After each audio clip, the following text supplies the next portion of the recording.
मरतबा पढ़ के दुआ मांगी और पानी फूके पिलाएं, जिस जगह पे तकलीफ है वहाँ ऐसे बिस्मिल्लाह पढ़ के ऐसे लगा लें। ठीक है। और आशा हाजी साहब का नंबर स्क्रीन पर मौजूद है, ये नंबर आप नोट कर लीजिए और आप अपनी बहन को भी बता दीजिएगा ताकि वो डायरेक्ट बात करें हाजी साहब से। ज्यादा नहीं, जो लोग बहुत सारे मसले मसाइल ऐसे होते हैं नहीं चाहते कि हम लोगों के सामने अपने बारे में कुछ पूछें, तो वो हाजी साहब से इस शो के बाद रब्ता कर सकते हैं और फिर मिल भी सकते हैं। कराची में रहने वाले तो खास तौर पर फौरन ही आ सकते हैं क्योंकि हाजी साहब की जो टाइमिंग है वो भी हम बता देंगे। जो बाहर रहने वाले हैं, जो कराची से बाहर रहने वाले हैं, उनको भी मालूम हो जाएगा कि हाजी साहब जब आप आ रहे हो तो हाजी साहब की जो टाइमिंग्स है उस वक्त आप किस टाइम में मुलाकात कर सकते हैं। ठीक है जी हाजी साहब, दूसरा नंबर आपने बताया कि पहले तो आपने बता दिया कि कुरान पाक से शादी, दूसरा नंबर सिर्फ मफाद, अपनी जात मफाद। मेरी सॉरी माजरत में आपकी बात काट के मैं एक बात पूरी करूं। जी माजरत। जी हाजी साहब जरूर। मैंने उन लोगों से जब मेरी मुलाकात हुई, मैंने उससे पूछा कि तुम्हारे खानदान में किसी का इंतकाल हो, कोई मरा है, जो बाप दादा चाचा? बोला हाँ जी बाप का भी इंतकाल हो, दादा का। मैंने कहा उन्होंने क्या किया? बोला उन्होंने भी अपनी बहनों की शादी कुरान से करा दी। मैंने कहा अभी कहाँ है वो? बोला वो कब्र में है। मैंने कहा वो वहाँ पर इस दुनिया का हिसाब लेके गए, वहाँ जवाब उनको देना होगा। अल्लाह ताला से तो नहीं है वहाँ कोई नहीं। हम लोग क्यों नहीं भूल जाते हैं कि इसी दुनिया में अपने लिए जहन्नम खरीद के लेके जा रहे हैं।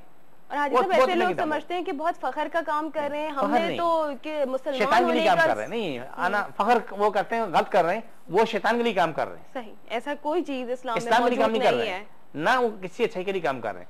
इसके अलावा अब बात आती है गैरत की। गैरत का सवाल नहीं है, ये सवाल बेगैरती का है। मैं इसको गैरत नहीं मानता। गैरत वो है जो आप इस्लाम की खातिर करो। मेरा सवाल आप समझो, मैं रिपीट कर रहा हूँ, हर मुसलमान की गैरत इस्लाम है। आपको हर गैरत का काम करना है, इस्लाम की खातिर करना है। जो इस्लाम कहता है वो करो, वो आपकी गैरत है। इस्लाम मना करता है, एक मिनट, जो इस्लाम मना करता है वो ना करो, ये आपकी गैरत है। ठीक है, ये क्या गैरत है कि क्या नाम किसी को कत्ल करके वापस आके अपनी बहन को या बेटी को कत्ल कर दिया, बोला मैं गैरत के नाम पे कत्ल कर दिया। हमारे पास इस्लामी निजाम नहीं है अन्ना। आज अगर हमारे पास इस्लामी निजाम होता तो ये कत्ल बंद हो चुके होते हैं। मैं कहता हूँ मेरे पड़ोस में एक तरफ हिंदू रह रहा है, एक तरफ ईसाई रह रहा है, मैं मुसलमान हूँ। मेरे मुल्क में इस्लामी निजाम होता, उन दोनों को फख्र होता कि मेरे बराबर में मुसलमान रह रहा है, मेरे लिए ये तहफ़्फ़ुज़ है। लेकिन आज मुसलमान जो है, तहफ़्फ़ुज़ नहीं शिकार। बिल्कुल बिल्कुल, वो खुद भी महफूज नहीं है ना दूसरे महफूज है कि दूसरे आते हुए हमारे मुल्क में आते हुए डरते हैं। हम मुसलमान होकर हमारे मुल्क में इस्लामी निजाम ही नहीं। हमारे मुल्क में अगर अदल हो जाए, हर किसी को पता है चोरी करूंगा ये अंजाम होगा, डाका मारूंगा ये अंजाम होगा, कत्ल करूंगा तो मेरा सर का कलम किया जाएगा। डर और खौफ ही उसको नहीं है। आप देखें, आप पूरे मुल्क में 100-200 लोगों को कहना है इस तरह कहना है ठिकाने लगा दें और खुद देखें डाके बंद हो जाएंगे, चोरी बंद हो जाएगी और स्ट्रीट क्राइम बंद हो जाएगी। सजाएं तो देने वाले तो आए ना, कि जो सजाएं देने वाले उनको तो एहसास हो। एक कॉलर है, अस्सलाम वालेकुम। हेलो, अस्सलाम वालेकुम जी। वालेकुम अस्सलाम, कैसे हैं आप? मैं ठीक हूँ, नैना शहजादी। अरे नैना कैसी हैं आप? मैं ठीक हूँ, आप बिल्कुल अल्लाह का शुक्र। आज बहुत पुराने कॉलर्स आ रहे हैं। मेरा ख्याल है कि वाइब टीवी नहीं आ रहा था, आ गया? हाँ जी आ गया। और मैंने कल वो लाइव वो सुबह के टाइम कॉल की थी, कल या शायद परसों, तो देखा पाना थी नहीं, जया थी, तो मैंने कहा कहाँ गुम गई, अभी है ना नजर आई, तो फिर मैंने कहा बहुत बहुत शुक्रिया आपने कॉल की। और नैना आज आप शामिल हुए, हाजी साहब भी हमारे साथ मौजूद हैं। कोई सवाल पूछना चाहती हो, कोई बात शेयर करना चाहती हो, औरतों के हवाले से कोई बात करना चाहती हो कि औरतों पे जो इतना जुल्म तशद्दुद होता है और ये सिर्फ मर्दों का मुआशरा है कहा जाता है, क्या सही है? अस्सलाम वालेकुम हाजी साहब। वालेकुम अस्सलाम व रहमतुल्लाह। कैसे हैं आप? अल्लाह का शुक्र है, बहुत ज्यादा करम है अल्लाह का, और बहुत ज्यादा करम है, बहुत अजीम मोहब्बत है प्यारे रब की। अल्लाह ताला सबसे अपना रहम करे और बस आप दुआ करें कि हमारा भी चैनल आ जाए और हम भी आपको रोज देखें। आज कितनी प्यारी और मासूम सी दुआ है इनकी, देखें तो जरूर दुआ करें कि अल्लाह ताला ये प्रोग्राम जो है ये देख सके। आमीन, बिल्कुल। अल्लाह ताला जी आप लोगों को जिंदगी दे, सलामती दे और हमेशा देखते रहें और ये प्रोग्राम चलता रहे और इसको देखने से आप लोगों को फायदा हो, उस पर अमल करें। बिल्कुल। और अल्लाह आप हम सबको सही मुसलमान बना दे, ये दुआ मांगे, और सही इंसान बना दे। नैना मैं इंतजार करूंगी कि आइंदा भी आप शो में शामिल होती रहो, ठीक है? इंशाल्लाह इंशाल्लाह। बहुत अच्छी लग रही हैं आप। बहुत शुक्रिया, अपना बहुत ज्यादा ख्याल रखना। थैंक यू, अल्लाह हाफिज। हाजी साहब गैरत के नाम पे तो मैंने भी सुना है कि वो भाइयों को और अपनी जायदादें बाहर न चली जाए, लड़कियों को उधर ही खानदान में गैरत के नाम पर कत्ल भी कर दिया जाता है या उनको मार दिया जाता है। यहाँ पर अपनी जायदादें बचाने के लिए और इस्लाम को धोखा देने के लिए, अपने आप को धोखा देने के लिए, अपनी जात को धोखा देने के लिए अपने वजूद से ईमान को खत्म करने के लिए, ईमान को खत्म करने के लिए तो शैतान के पैरोकार बन जाते हैं। मैं बता रहा हूँ इस बात को किस तरह कि जब आप अपनी बहनों की बेटियों की जिंदगी तबाह कर देते हैं जी, उनकी जवानी खत्म होती है, वह जिंदगी उनकी खत्म जाती है, जो अल्लाह ने उनके हकूक लिखे हैं वो सारे आप सल्व कर देते हो, तो आपको जहन्नम के अलावा क्या मिलेगा? सही, बिल्कुल जन्नत मिलेगा। बिल्कुल। आपके पास बहन है, बेटी, उसके हकूक अदा करो। एक साहब, मैं नाम नहीं लूंगा कि शायद मुमकिन आप जानते हो, लेकिन मैं इससे बात कर सकता हूँ जी। वो उनके यहाँ जब बच्ची पैदा होने लगी तो अल्ट्रासाउंड जब बच्ची का आ गया तो उसने कहा जी इसको ज़ाया करा दो। मैं जाकर उसके पास गया, मैंने कहा कि आप इसको ज़ाया ना करें, आप इसको पैदा होने दें, इसको किसी को दे देना। उसने बोला कि मैं किसी को अपनी फटी को उम्मीद देता हूँ, मैं बच्ची दूंगा। मैंने कहा एक बात याद रखना, मेरा अल्लाह पे ईमान है, अगर अल्लाह ने जिंदगी लिखी है ना तो मार नहीं सकते। बच्ची पैदा हुई, वो आज मैं खास से 10-12 साल की हो गई, देखिए ना, ठीक है। लेकिन उसने कहा कि मैं बच्ची पैदा होते तलाक दे दूं, उसने तलाक दे दी। बच्ची पैदा होते ही उसने कहना अपनी बीवी को तलाक दे दी। औरत भी जुल्म है, ठीक है। ये आपको जो बता रहा हूँ कि ये जुल्म है, बेताज, बहुत इंतहाई बड़ा जुल्म है। बिल्कुल। हद से भी कॉलर हमारे साथ है। अस्सलाम वालेकुम। हेलो, अस्सलाम वालेकुम। अस्सलाम वालेकुम जी। वालेकुम अस्सलाम, कैसे हैं आप? अल्लाह पाक का करम है। मोहम्मद अकरम गुजरावाला से। जी अकरम साहब, कैसे हैं आप? ठीक ठाक हैं काफी ऐसे के बाद? जी कुछ मसरूफियात थी, कुछ आपका टाइमिंग वो शाम का हो चुका है, जिसकी वजह से मैं प्रोग्राम में जरा शिरकत नहीं कर सकता। जुम्मे को ही जो कुछ टाइम मिले तो जरूर जरूर, बहुत खुशी हुई। क्या कहना चाहेंगे? जी ढलती शाम में कुमकुमों से जगमगाती रोशनी के रंगो नूर में आपका प्रोग्राम बहुत खूबसूरत लग रहा है। बातों और ख्यालों का ऐसा सरचश्मा है आज, जिसकी शफाफियत ही दिल और जहन की तस्कीन का मजहर है। बहुत शुक्रिया। आजकल जो खवातीन के साथ सलूक रवा रखा जा रहा है वो इंतहाई अफसोसनाक है।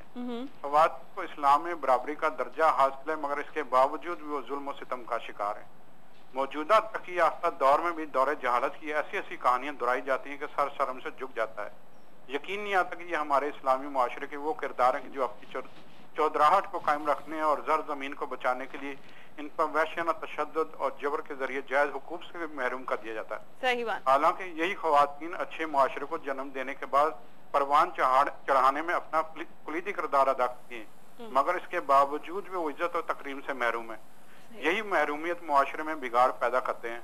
अब जबकि असम्बली ने खवातीन के जायज हुकूक की पासदारी और इनके ऊपर होने वाले नारवा सलूक के रोकथाम के लिए बिल पास किया है और इसकी मंजूरी सेनेट से होना बाकी है, इसके निफाज का असल मकसद इसी वक्त हासिल होगा जब इस पर सख्ती से अमल दरामद करवाया जाए। सही बात है, बिल्कुल सही कह रहे हैं आप। सबको भी संजीदगी के साथ इस पर अमल पैरा होने की जद्दोजहद करना होगी ताकि खवातीन को हकीकी तहफ़्फ़ुज़ हासिल हो सके और खवातीन के अंदर जो एहसास से महरूमी है उसका खात्मा हो सके। बिल्कुल सही कह रहे हैं। थैंक यू सो मच अकरम साहब, गुजरांवाला से आपने कॉल की है, बहुत अच्छी बात की। और यहाँ पर हाजी साहब यही कह रहे थे कि वो जो हमारे यहाँ तमाम इस्लामी निज़ाम अगर राइज हो गया ना, तो फिर मेरे ख्याल है कि कहीं पे जब वो मर्द वो जुल्म करने लगेगा ना, तो उसके अंदर एक वो डर और खौफ वापस आ जाएगा। हाजी साहब की मजीद खूबसूरत बातों को हम शामिल करते रहेंगे शो में, लेकिन टाइम हो चुका है ब्रेक का। ब्रेक के बाद आपको दोबारा ज्वाइन करते हैं, हमारे साथ रहिएगा इवनिंग लाउंज में।